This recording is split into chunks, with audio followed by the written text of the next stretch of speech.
Welcome to the Startup Grind. So who here has too many resources? They have too many people, don't have work for them? No one? Okay. That's pretty much how the case is everywhere for startups, right?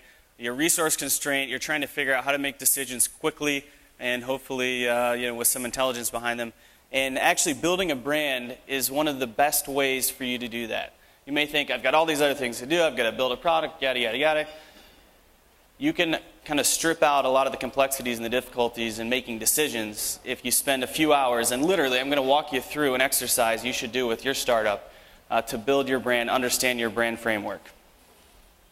So a little of my background, as mentioned, I worked at AOL, Match, a startup actually within Match.com called Chemistry.com. It was a combination of kind of product management and I would say kind of growth hacking. It wasn't called that when I was doing it, but I think that's what we were trying to do, figure out with zero budget how to get people to use your products. Worked at P&G doing brand management, which is basically a combination of some of the things I did in product management with an actual budget. So it was nice to have some dollars to be able to spend and acquire people and all that good stuff. And now I actually run an accelerator in Cincinnati called the Brandery, and we actually focus on the importance of branding, marketing, and design. So kind of leveraging my past, fortunately I stumbled into a job that I was actually qualified for. So I'm going to walk you through what we take our startups through. And one of the things we know is on everyone's startup checklist, you have to do two things. You need to build a product that everyone loves, right? Or at least your target consumer loves. And two, you need to figure out how to get people to use it. A lot of times people say, this is a field of dreams situation. If I build it, people are going to flock to it. We know that's not true, right? That's how companies fail. That's how you end up living in your mom's basement or whatever, right? And really, I talked about branding, marketing, and design. We think the first thing plays heavily into designing an awesome product, and the second thing plays heavily into marketing it. And that's actually why we started this accelerator in Cincinnati, is because those are two of the strengths of the community, right? Branding is going to help you make decisions. It's going to make your marketing and UI, UX better. And hopefully, it's going to make you much more resource efficient. VCs, when you're trying to raise money, they're going to appreciate what you're doing. And all those people you do end up getting to use your product are going to share the word. They're going to be your biggest ambassadors. So this is why you should care about branding. A lot of times, it's not on anyone's critical path. It's not at the top two of the list here. But it is important to helping you build your business more effectively. So the Brandery itself is top 15 accelerator. I've got to give my little plug. We're actually opening up applications right now. One of our alums, where's Shri? Right in the back there. His company is called Flight Car. They're the Airbnb of basically car rental at the airport. So if you haven't heard of them, check them out. They just launched, I think, this week. Is that right? I'm actually driving a flight car right now. They upgraded me, so I appreciate that. But they're awesome, and you'll see how awesome their design and user experience is, and it's getting better day over day over day. We actually recruit from all over the country. So you can see the dots here. This is our last 11 companies. You're not required to stick around in Cincinnati. And we feel like if you build an awesome company, an awesome brand, you'll stick around or you'll go wherever makes sense. So let's start with what is branding. I think a lot of people don't understand what it really means. Is it marketing? Is it commercials? Is it your logo? No, it's none of those things. And the best way to describe it is to talk a little about Coca-Cola and Pepsi. I think many of you are probably familiar with the soda wars. So like the Pepsi Challenge. Who here has heard of the Pepsi Challenge? Yeah? Okay, cool. So this will be much easier than having to explain. I was in Canada and some people didn't understand what the Pepsi Challenge was, and it was tough, so no offense, Canadians. So basically the situation was a blind taste test. Pepsi did this test, and people preferred the Pepsi, which was kind of shocking. This is in the 70s. I think the market share was just tremendously in favor of Coca-Cola. And so Pepsi, obviously, they're still using the campaign. Blind taste test, people preferred our product over someone else. And so people dug in. They're like, well, if the actual product, if you think about it from a startup perspective, my features and functionality are better, why wouldn't someone use me over someone else? Well, so what Coke did is, well, we need to dig into this. We need to understand, we're still crushing them in market share. We need to understand if our product's not better, why are we kicking ass, right? So what they did was they took basically they use cultural information is what they call it, but they had one cup that said Coca-Cola on it, the other one that was blank, and guess who won? Any guesses? You know? Coca-Cola won. 75% of the people preferred the drink in the cup that said Coca-Cola. Well, what was amazing is there was Coke in both cups. So it was a situation where, just the name on the cup suddenly made it taste better. Like, it doesn't make sense. But that's what branding is. It matters more than any of the people at Coca-Cola in their marketing department thought. They were probably pretty happy that they weren't going to lose their jobs. They weren't on the cutting list. It's things like Santa Claus. Like, that mattered somehow when these people were tasting one cup that said Coca-Cola and one cup that didn't say anything, right? And that's kind of the start of this whole understanding your brand and what it brings to your company.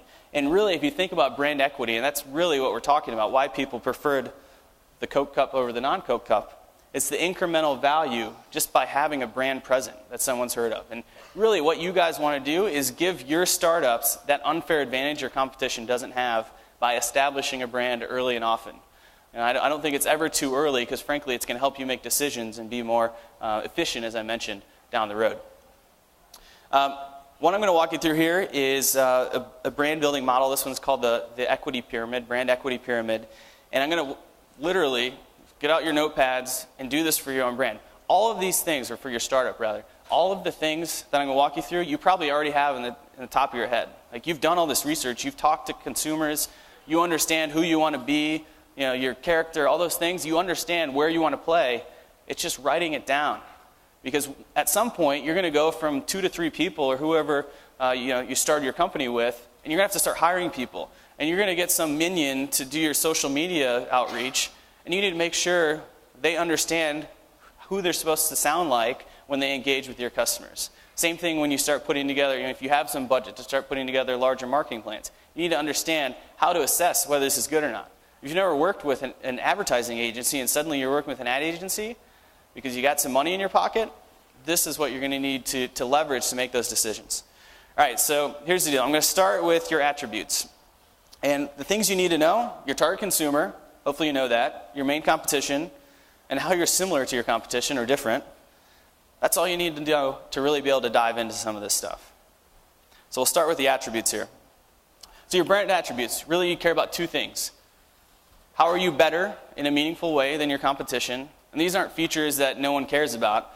They're tangible things that help drive whatever activity in the category you're playing in, right? The other thing is your points of parity. How are you meeting the minimum threshold for the category or for your competitive set?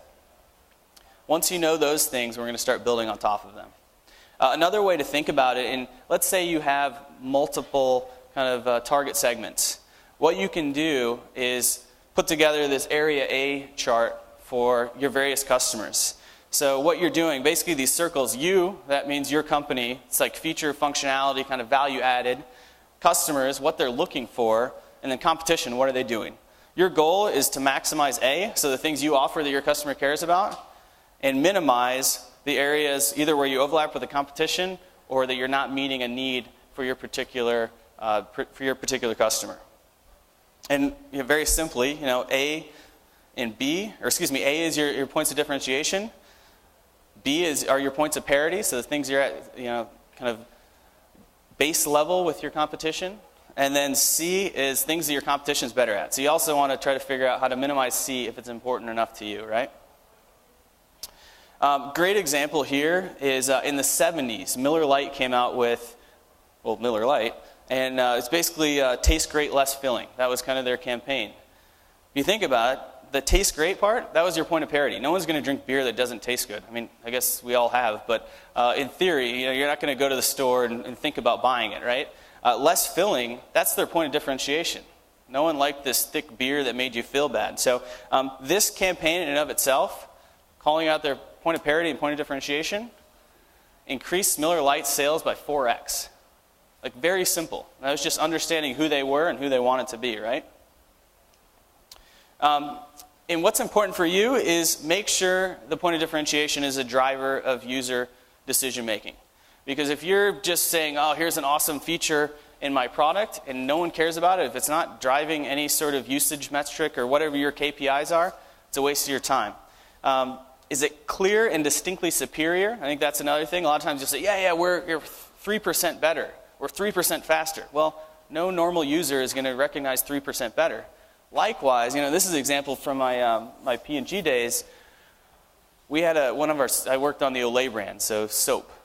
And our product cleansed, I think it was 77 times better than the nearest competitor. Who here would have thought one bar of soap cleans 77 times better than the next best thing on the market? No, that's ridiculous. So the stat we put out there is that it cleans twice as well as the leading competition. So think about in context, are you going to be kind of digging yourself in a hole accidentally? Right? And the startup note, are you solving the right problem? This is very simple. Like a lot of times we get in these silos and we don't see the light of day, or we don't talk to people for weeks and weeks and weeks, and sometimes we forget what we're doing. Are you solving the right problem? All right, now we're going to jump into positioning. And I'm going to kind of skim over this one, but basically, what's the context in which your product or your company is going to be looked at versus your competition? You want to make sure your customer has that frame of reference to understand where you're playing. And I'll give you a couple examples here. Here's a positioning statement kind of formula. Take a picture of it. I think all these are going to be online. But to your customer, X is the brand of frame of reference. That point of differentiation looks like it was cut off a little bit because reason to believe. And you can see the definitions of some of these things down here. You don't have to follow the formula, but it's a quick and easy way to figure out where you're positioned. And like I said, this is something you can disseminate to your investors, to your employees, things like that. Here's an example. To adults who believe carry-out delivery is the gold standard, this brand is the frozen pizza that gives you the fresh, baked taste of carry-out delivery because it has rising crust and lots of big, juicy toppings. Who knows who this is? Shout it out. DiGiorno. Exactly. So they did a pretty good job if you all can understand how they position themselves. They're not going up against Pizza Hut. They're going up against Jack's Pizza, right? And that frame of reference is important. Here's another way to think about positioning. Throw X, Y axis, see where your competitors lie, see if you fill in a hole, or understand who you overlap with, right? And then getting into your promise. This is kind of the most exciting thing. This might be what gets you up in the morning. This might be what gets your competitors or your employees up in the morning. It captures the irrefutable essence of the brand. It's memorable, simple, inspirational. It's the highest order brand benefit. And hopefully, it has something to do with your point of differentiation. Because this is what should be driving your roadmap. It should be driving all your communication touch points with your customers. Here's an example. Pampers is a really easy one. I mean, Pampers, they have like feces catchers. That's what they create, right? And if I told you your job for the next 20 years is going to build feces catchers, you probably wouldn't. You'd say, thanks, nice talking to you. Please leave me alone. Stop bothering me. But what they do, if you think about their attributes, they have superior absorbency from their competition. And as this ladders up, and at the very top there, you can see baby develops is actually what their promise is, right? So superior absorbency leads to dryness, means the baby sleeps better, it means the baby's more alert, which means the baby learns better, and they develop better. So that's simply how something like superior absorbency, so figure out what your POD is. What is that feature functionality that makes your product better than your competition? How does that ladder up to something that can get people excited? Here's a few examples. I'm sorry this is kind of blurry, but Nike's, the achievement of human potential. They don't just make shoes. It's bigger than that. Your brand character, this is kind of how you sound when you engage with someone, right? So it should be clear, concise. It should be your personality, right? And this one is probably the easiest. A lot of times this is the personality of the founders, because how else would you have come up with the idea you're going after? Example, a little guy who combines wit and style to charm. That's Minnie, and you can see a billboard here and a few interesting things. Like it looks like you can put some money in to ride the little mini car there. Dunkin' Donuts, I guess the image disappeared here, but they're playful, down to earth, optimistic, been the best man at a bunch of weddings. And actually the image here is a hockey, in a hockey arena. One of the boards says Boston Bruin, but the color looks the same, the font looks the same. It matches with the character they're trying to espouse. And similarly, when you think about getting into your social media presence, this is one of the ways you can say that minion I said you hired earlier, whether they're doing well or not. This can be some of the guidance you give them on an individual post level, right? Another example, who here has seen the Dollar Shave Club video? I assume most of you would have, so I didn't put the video in here. If you haven't seen it, it's hilarious. think about their character as opposed to Gillette's character. I mean, they have, Roger Federer is the spokesperson for Gillette. This guy is making fun of tennis, and there's a baby shaving, it's crazy, right? Watch the video, and you can see the personality come through in the brand, and there's no way that you could think their character was the same as their leading competitor, which is Gillette, right? So just to recap here, the brand is who you are, right? And it helps you define who you're not. You're going to get partnership opportunities. You're going to have features and functionality that someone says, hey, we should do this. What if we did that? This is going to help you slice off some of those things without just being a jerk and saying, no, I don't like your idea. It's a real reason to say, no, this doesn't work. They help you make decisions both on your target consumer, your product, your technology, your marketing, your partners, everything. This is a lens through which you can make decisions. It kind of beats down all the complexity of this space and helps you say, yeah, this is good or this is bad, and then move on to the next thing. One example, as I mentioned, we've had 3 classes come through the Brandery. Shree's back there with Flight Car. This is an example I love to give. Chore Monster, they're from our 2011 class. They basically have a suite of web and mobile apps that helps parents and kids make the task of doing chores easier. So they could say, little Johnny, you get 10 points for cleaning up your room, 5 points for clearing the table, and then, if you get to 50 points, you get an hour of Xbox, 100 points, you get to go to a Giants game, whatever. When they went through this exercise, and it doesn't have to be a pyramid. There are all kinds of different frameworks you can use, but they all kind of give you the same information. They said, we're all about happier families.